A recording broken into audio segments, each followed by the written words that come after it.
Tras su llegada al continente americano, los europeos entablaron arduos debates para determinar si sus habitantes eran seres humanos con alma o salvajes, susceptibles de ser domesticados. Esa polémica quedó resuelta por la bula papal Sublimis Deus de 1537, expedida por el Papa Paulo III, con la que se estableció el derecho de los indios o naturales a abrazar el cristianismo predicado de manera pacífica. Esta idea coincidía con el humanismo renacentista y las órdenes religiosas se encargaron de ponerla en práctica durante las primeras décadas del periodo colonial.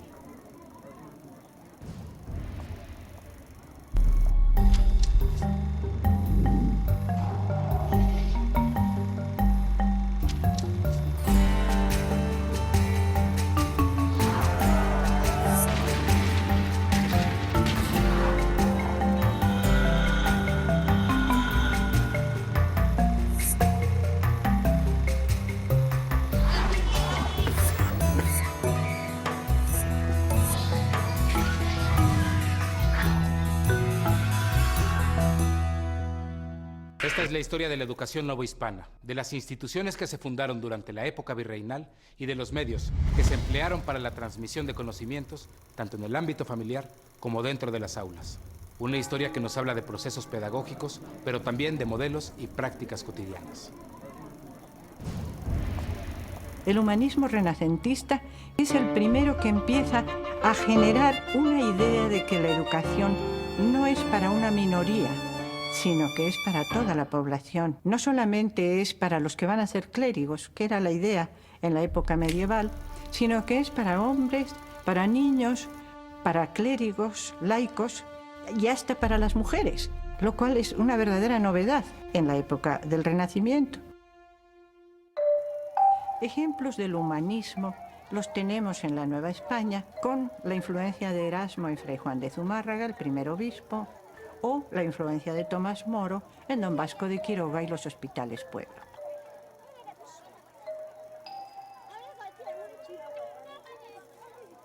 La llegada de la Compañía de Jesús a la Nueva España en 1572 fue un acontecimiento trascendental para la vida religiosa, intelectual y social del virreinato. Su adaptación a las tierras americanas produjo una rica síntesis de influencias mutuas que se reflejó, por una parte, en el éxito de los colegios que fundaron y por otra, en la creación y consolidación de la cultura y sociedad barroca novohispana. Los jesuitas llegaron para complementar el trabajo que habían iniciado franciscanos, dominicos y agustinos. Pero además de adoctrinar a los naturales, entre sus planes estaba educar a los criollos. Para ello, abrieron colegios en las principales ciudades del virreinato, cuya misión era fomentar la educación moral, religiosa e intelectual de los jóvenes. Los jesuitas siempre se establecieron en las ciudades. Nunca los jesuitas cobraron por dar clases, por enseñar gramática, por enseñar artes. Incluso el Colegio de San Ildefonso, que luego en el siglo XIX sí fue un centro de estudios. Fue residencia durante todo el tiempo en que estuvieron los jesuitas en la Nueva España, con la única diferencia de que a los jóvenes que residían en San Ildefonso se les añadían unas lecciones especiales. Pero vamos a salir fuera de las escuelas. 2 días por semana salían por las calles con la catequesis. ¿Qué era esto? El jesuita que dirigía el catecismo iba diciendo: todo fiel cristiano está muy obligado, y con esa cantinela continuaba reuniendo niños, así como el flautista de Hamelin. Se le iban añadiendo a su cola hasta que llegaban a una plaza, a una esquina, en la cual enseñaba el catecismo. A todos, esclavos y libres, niños y adultos de cualquier calidad. Pero había otras actividades. Fundamental era la representación de obras teatrales, no en un recinto, sino en la calle. La participación en certámenes literarios, los desfiles o mascaradas, que unos eran serios y otros jocosos. Se disfrazaban, y los estudiantes de los colegios, que fueran españoles o fueran indios, se vestían como indios, tocaban instrumentos indígenas e iban cantando como si fuera un mitote indígena.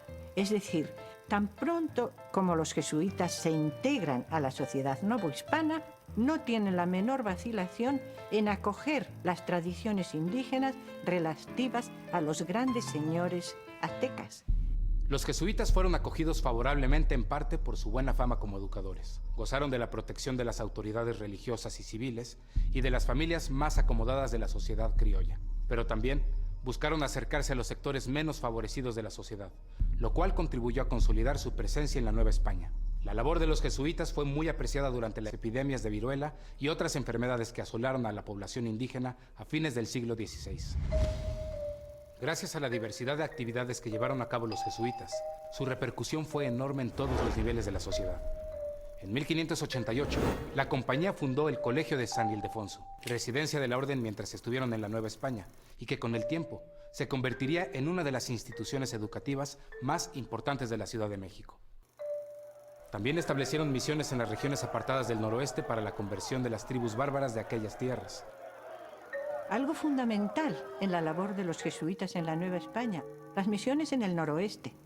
Porque cuando llegaron se encontraron que todo el centro estaba ocupado por franciscanos, agustinos, dominicos. ¿Y a ellos qué les quedaba? Los jesuitas no son buenos para competir. No aceptan antagonismos de ninguna parte. Pero todo el norte, el noroeste, no tenía misioneros. Ese territorio se lo asignaron a ellos.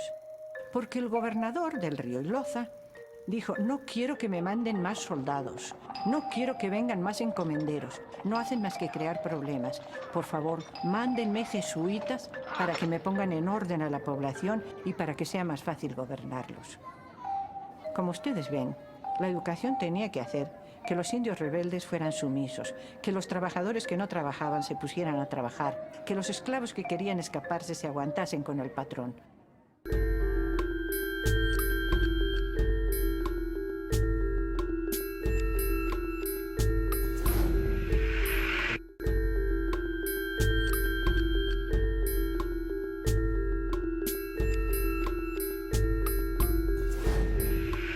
Para los jesuitas, los pueblos conquistados se convirtieron en campos de experimentación de las teorías en boga como el humanismo y la utopía de Tomás Moro, que pretendían ser el sustento para la creación de una sociedad ideal. Paralelamente, comenzó a establecerse la enseñanza privada para españoles y mestizos. En el Seminario Conciliar de Puebla, preceptores laicos impartían cátedras para quienes iban a dedicarse a la docencia. En 1601, el virrey don Gaspar de Zúñiga, conde de Monterrey, promulgó las primeras ordenanzas para reglamentar la instrucción particular, la educación primaria y la capacitación de los maestros. La preparación de las mujeres estaba confinada al entorno familiar, aunque también había grupos de ancianas conocidas como amigas que enseñaban a sus alumnas nociones elementales de religión, lectura y labores manuales, pero no podía considerarse una educación formal. Las opciones para las niñas que habían salido ya de la amiga podrían ser ir a un colegio o a un convento. ¿Pero para cuántas? Poquísimas, poquísimas. En primer lugar, los colegios no eran centros de enseñanza. Los colegios eran como asilos de beneficencia, recogimientos donde las niñas pobres huérfanas podían estar protegidas de los peligros del mundo. Esto era algo que les preocupaba mucho. Encomenderos y terratenientes aportaron recursos para fundar o sostener colegios femeninos para niñas en la capital del virreinato, Puebla, Querétaro y otras ciudades. Ejemplos notables fueron el Colegio de la Caridad y el de San Miguel de Belén. El Colegio de la Caridad es de muy antigua fundación, mediados del siglo XVI. Se pensó primero para niñas mestizas, pero muy pronto, en 1548, se convirtió en colegio exclusivo para niñas españolas de limpio linaje, huérfanas. Naturalmente, esto se acreditaba de algún modo, pero el hecho es que eran niñas distinguidas, eran niñas de buena familia, que por lo tanto aprendían las habilidades, las gracias propias de una niña que iba a tener una vida cortesana. Aprendían a coser, bordar, cantar, bailar. Y tenemos noticia de que en una ocasión compraron cierto número de catecismo. Hay que tener en cuenta que el catecismo, el librito del catecismo de la doctrina cristiana, tenía el alfabeto y las tablas de multiplicar. La mayor parte de las internas del Colegio de San Miguel de Belén eran mestizas, mulatas, mujeres adultas, jóvenes, solteras, viudas, casadas. de cualquier manera eran recibidas como una obra de caridad, de tal manera que en determinado espacio había varias mujeres obedientes a una que era la primera de vivienda. Era también la que les enseñaba aquello que podía enseñarles, que generalmente no era mucho. A finales del siglo XVII se expidieron cédulas reales para la creación de escuelas de primeras letras. Allí los niños indígenas aprendían a leer y escribir en castellano, además de nociones de aritmética. Muchas de esas escuelas estaban instaladas en las casas parroquiales, aunque en algunos pueblos de indios había oposición a la enseñanza obligatoria del castellano. Es también una orden a los obispos de la Nueva España, que ellos deben mandar en sus obispados que se establezcan en cada parroquia una escuela de primeras letras. Sabemos que la mayoría de las parroquias en el campo son de población indígena, entonces está mandando que los sacerdotes deben pagar al maestro o los padres de familia deben pagar al maestro. Y el tercer método para pagar es que las cajas de comunidad de los pueblos de indios deben pagar al maestro. Al comienzo del siglo XVIII, después de 2 siglos de control por parte de los Habsburgo, se instauró una nueva dinastía en el trono español, los Borbones. La nueva casa gobernante realizó cambios políticos y legislativos en todo el imperio y el rey Carlos III fue el principal impulsor de las reformas. En la Nueva España, a partir de 1765, limitó el poder del arzobispado de México y el virrey, reorganizó el ejército, decretó nuevos impuestos y un sistema de intendencias para ejercer el control territorial, que afectó la vida de sus habitantes. Las reformas también incidieron en la educación. Por las reformas borbónicas y otra serie de medidas que toman los Borbones, ese fuerte predominio de la Iglesia estaba desapareciendo. Tan solo la expulsión de los jesuitas permitió que el Estado borbónico fuera tomando cierto control o un control mucho más fuerte sobre la educación de los jóvenes, puesto que donde antes hubo colegios jesuitas, empezaron a abrirse colegios donde la corona colocó a clero secular. Eso es un primer avance, pero también en ese mismo momento pasó a manos del ayuntamiento en muchos lugares el control de la educación.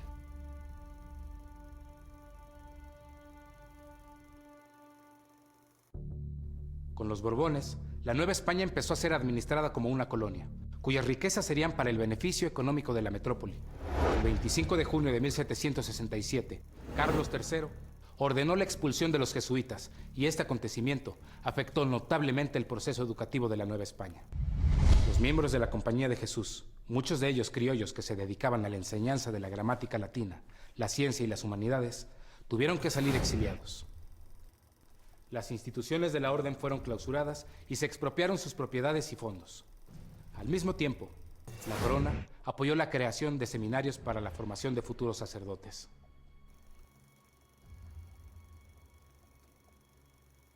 Los seminarios conciliares surgieron en Nueva España con gran lentitud.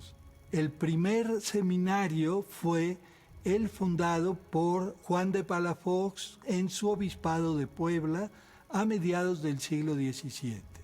El de México prácticamente abrió sus puertas a comienzos del XVIII. A medida que la corona apoyaba que el mayor número de parroquias estuvieran a cargo de sacerdotes dependientes del obispo, era el momento oportuno para crear seminarios. Había riqueza en la iglesia y había campo de acción para los clérigos seculares. Al momento de la expulsión de la Compañía de Jesús, prácticamente todos los seminarios estaban funcionando. Y donde no había seminario conciliar, estaba el Colegio de San Nicolás para la formación de clérigos seculares. En consecuencia, ellos se pusieron al frente de la educación de los criollos novohispanos y de no pocos indígenas a partir de la salida de los jesuitas.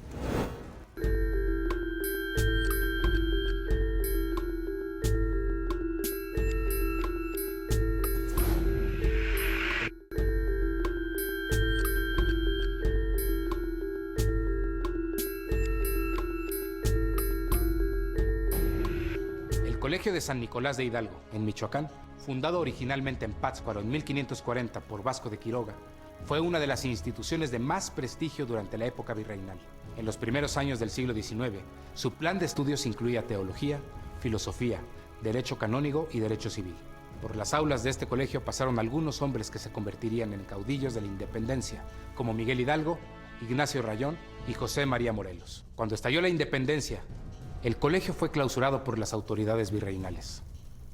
Desde el Concilio de Trento se pide que cada diócesis tenga un centro educativo para el clero secular, los que van a ser párrocos, clérigos, bajo la autoridad de un obispo, en contraste con las órdenes regulares, franciscanos, dominicos, agustinos, etcétera, que viven una vida conventual bajo un padre guardián o bajo un maestro mayor. Pero estos seminarios diocesanos van a ser otra opción para la educación de los profesionistas, de los élites y para los jóvenes que viven en las sedes de los obispados, donde no hay otra institución de educación superior. La segunda mitad del siglo XVIII fue un periodo de grandes transformaciones. Surgió la Ilustración, un movimiento intelectual heredero del Renacimiento, que explicaba la existencia de la naturaleza y el hombre por medio de la razón, y se formularon nuevas teorías en todos los campos del conocimiento. Su influencia llegó a la Nueva España con la creación de instituciones científicas y educativas que se equiparaban a las de Europa. Ejemplos notables fueron la Real Escuela de Cirugía, el Real Seminario de Minería, cuyo plan de estudios incluía matemáticas superiores, química, física y topografía, entre otras asignaturas. El Jardín Botánico del Palacio Virreinal, donde se estudiaba la clasificación vegetal del naturalista Carl Linneo y las propiedades medicinales de las plantas autóctonas, y la Real Academia de San Carlos, que fue la primera escuela de arte del continente americano. La segunda ola de profesores que manda Carlos III son magníficos. Sí enseñan y en sí son talentosos. Por otra parte, es de tomar en cuenta que sí asisten personas a las bellas artes, pero hay una cátedra, hay una clase de matemáticas y más niños y más jóvenes y más adultos quieren asistir a matemáticas. Aumentan los números de profesores y las clases para que al final, en pocos años, 2/3 de los alumnos son lo que podremos llamar en una escuela técnica y 1/3 en una escuela de bellas artes. Es otro ejemplo como las condiciones de Nueva España influye lo que planea realizar Carlos III. También llegaron a la Nueva España las teorías y métodos pedagógicos que se empleaban en Europa. Muchos educadores empezaron a utilizar silabarios y se publicaron libros para niños con cuentos, versos y fábulas. Al Colegio de las Vizcaínas podían asistir alumnas de cualquier clase o condición social, y los ayuntamientos de ciudades como Guanajuato, Querétaro, San Luis Potosí, Guadalajara, Zacatecas y Mérida abrieron escuelas municipales gratuitas, algunas apoyadas por grupos filantrópicos. Los niños de distintos grupos étnicos y nivel social empezaron a convivir y aprender en las mismas aulas.